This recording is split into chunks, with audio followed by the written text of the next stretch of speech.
Praise the Lord guys. आज मैं आपसे बात करना चाहती हूँ कि आप क्या सोचते हो कि गॉड कौन हो सकता है।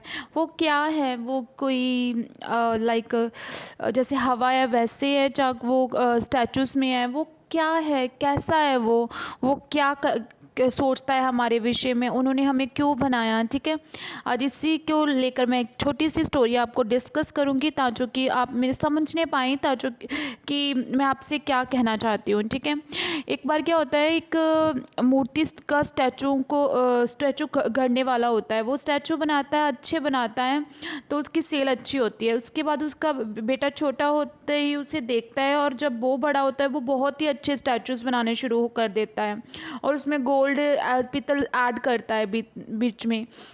तो एक समय आता है तो वो कुछ बना रहा होता है, तो उसकी एक स्टैचू टूट जाती है। तो उससे पिता से कहता है कि पिता देखो, ये स्टैचू तो हम खुद बनाते हैं ना, तो ये टूट जाते हैं, लेकिन मनुष्य ये क्यों नहीं समझता हमारे हाथों की बनी हुई मूर्तों को, वो क्यों पूजता है। क्या उनको लगता है कि कोई परमेश्वर जिनसे हमें हाथ से बनाया, अगर वो टूट जाए तो क्या वो समझते हैं ये ईश्वर है। आज मैं इसी के विषय में बात करती हूँ। ठीक है, आप जानते हो अपोस्टल पॉल। ठीक है, अपोस्टल पॉल मैं बताना चाहती हूँ, वो अथेम नगर में गए। वहाँ पर जब गए, उन्होंने देखा कि सारा देश जो है मूर्तियों से भरा हुआ है। इसके कारण उनका जी थोड़ा सा जल गया, उससे थोड़ा क्रोध है। लेकिन वो गुड पर्सन की एक क्वालिटी होती है, वो हमेशा सोचते हैं कि कैसे गुड किया जाए। जब वो बीच बीच में सारे नगर को घूम रहे थे, तो उन्होंने क्या देखा कि उन्होंने लोगों को परमेश्वर के शुभ समाचार वाले के विषय में बताया कि रियली एक जीसस क्राइस्ट है जो मुर्दों में से जी उठा है, वो आपको लाइफ देगा ना।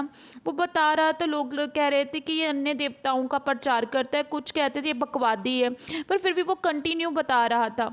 तो मैं बताना चाहती हूँ, जब वो एरी युबगुस में गया, तो उसने क्या देखा, वहाँ पर बीच में खड़ा होकर उसने प्रचार करना शुरू किया। उसने उनसे कहा कि देखो, मैंने देखा है कि आप लोग जो हैं बहुत ही ईश्वरों को मानने वाले हैं, आप देवताओं की इतने इतने देवताओं की पूजा करते हैं। आज मैं आपसे एक क्वेश्चन पुट करता हूँ, क्या आप इन्हें जानते हैं? क्योंकि मैंने यहाँ पर एक स्टैचू देखा जिसमें लिखा हुआ था अनपछाते देवता के लिए।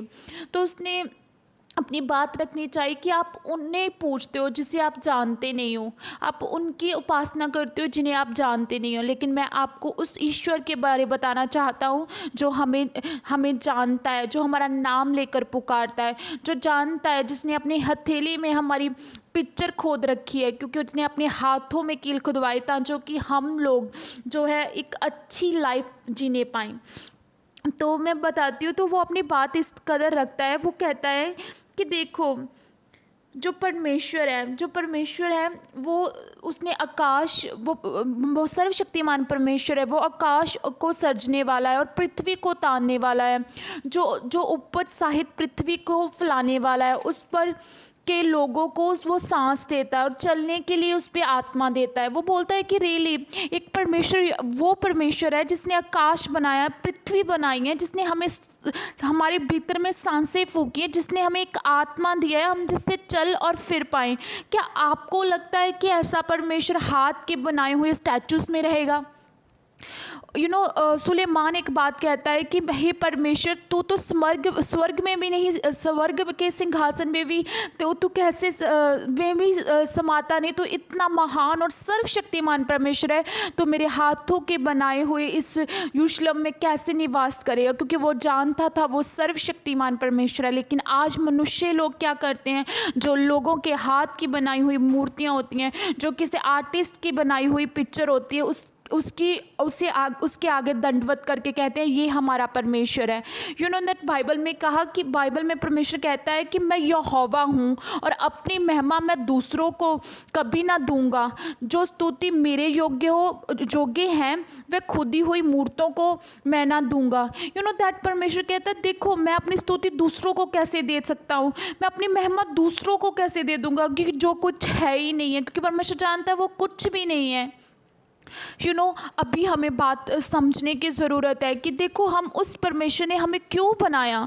परमेश्वर का कलाम जैसे बताता है, उसने एक ही मूल से मनुष्यों की सब जातियां सारी पृथ्वी पर रहने के लिए बनाई।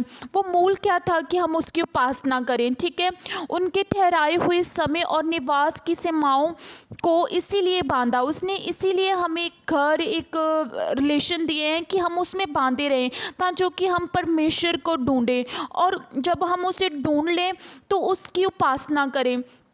तो आज क्या है, आज मनुष्य को पता ही नहीं है कि सच्चा परमेश्वर कौन है। इसीलिए परमेश्वर का जन कहता है कि वो तो हमारे में जीवता है, हमारे में चलता फिरता है, वो तो हमारे में ही स्थिर है।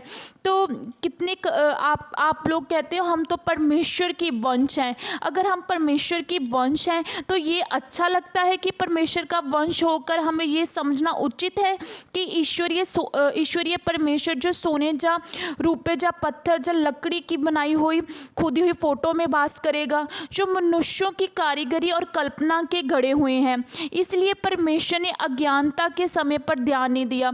इसलिए जब तो आप लोग नहीं जानते थे कि ये मूर्तों में कोई गॉड वास नहीं करता, तब तो अज्ञानता का समय था। लेकिन परमेश्वर का कलाम कहता है, पौलुस कहता है, पर अब हर जगह सब मनुष्यों को मन फिराने की आज्ञा देता है। पर आज का दिन है कि आप मन फिराओ और जानो कि एक सच्चा खुदा है जो आपकी बातों को सुनता है, जो आपसे वो कभी भी वो रात को सोता भी नहीं है, वो जागता रहता है, वो आपका ख्याल रखता है। वो कहता है मैं तुम्हें धोखा नहीं दूंगा।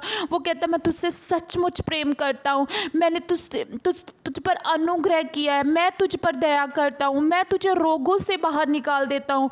वो ऐसा परमेश्वर है। इसीलिए आप स्टैचूज के बनाए हुए देवताओं की उपासना ना करो, क्योंकि वो मूर्तियां हैं, जब गिरती हैं टूट जाती है। लेकिन एक जिंदा परमेश्वर है जिसे धरती भी समा नहीं पाई। और धरती, दावत कहता है कि सचमुच होला बासी खेरे बोरी रागावारी शोपोरी, कि जिसका इस इतने पवित्र थे कि धरती को भी उन्हें अपने में समा नहीं पाई, और फिर वो जी उठे। वो आज भी जीवित है। वो आज चाहते हैं कि अपना मन फिराओ, क्योंकि अब मन फिराने का समय है। जब अज्ञानता थी, आपको नहीं नॉलेज था, आप मूर्तियों की उपासना करते थे, लेकिन आज आप अपनी कान खोलो कि रियली हमें एक ही परमेश्वर की उपासना करनी है। वो परमेश्वर है Jesus Christ. Thank you Jesus. हम प्रार्थना करते हैं, खुदावन जैसे तेरा दास कहता है, होली स्पिरिट हम मेरी प्रार्थना हमारा शेखेरे बोरी राजी के पोरी रागा बारी रागा परी, पर अब हर जगह सब मनुष्यों को मन फिराने की आज्ञा देता है। अब इसीलिए अब इनको मन फिराने की